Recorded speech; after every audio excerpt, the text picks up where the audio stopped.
Journal is listing some options in an article headline, quote, 3 ways the U.S. could punish Iran after fatal drone attack. Those 3 ways are 1, strikes on Iranian territory or waters, 2, strikes on Iranian proxy groups or Iranians abroad, or 3, sanctions or financial enforcement. Retired U.S. Force Special Operations Commander Major Glenn Ignacio joins me. Good evening, sir. And obviously, this is an important time for the nation. We've lost two SEALs and now these these troops. If you had the ear of the president, what would you tell him you think we should do based on your experience?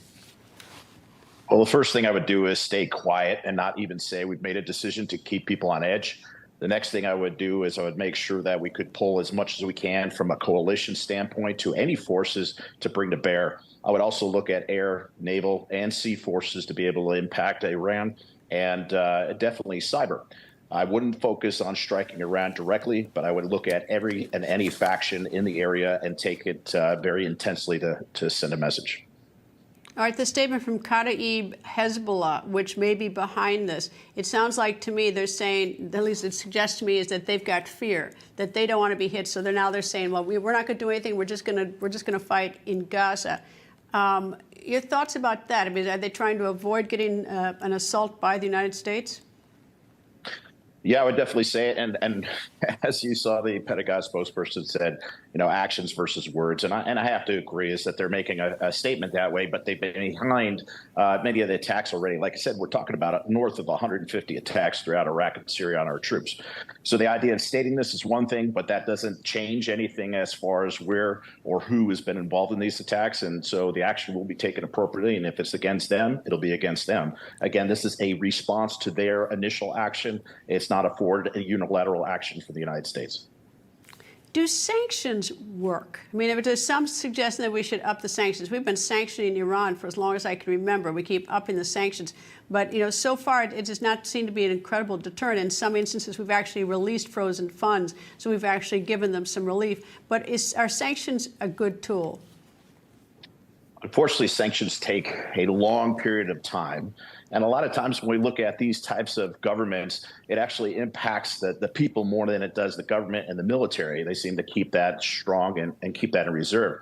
So with an action like this, the ability to cut certain things off and embargoing Iran and stopping any types of shipments and or individuals coming over from a terrorist strike or supporting Yemen and so forth, that's possible.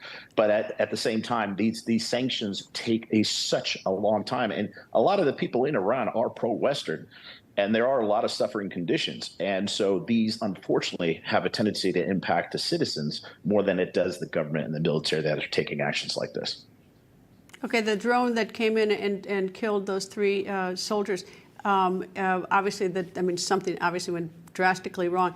Are drones typically easy to intercept, assuming nothing goes wrong? I take it, I've seen the Iron Dome in Israel intercept missiles coming in, but what about the drone? Does it fly lower and harder to detect, or what's the problem with intercepting drones?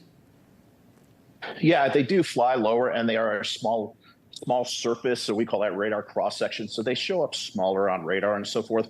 But there are a tremendous amount of systems out there that are designed to stop this.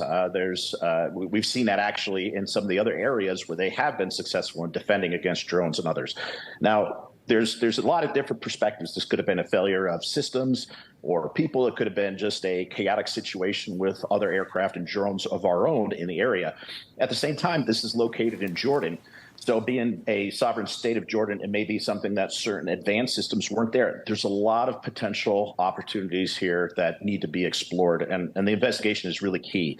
But it's definitely one of those things that this unfortunately got through, and we stopped so many before. Well, the base was supposed to be secret. Obviously, it wasn't too secret because it managed whatever group did this was no secret to them.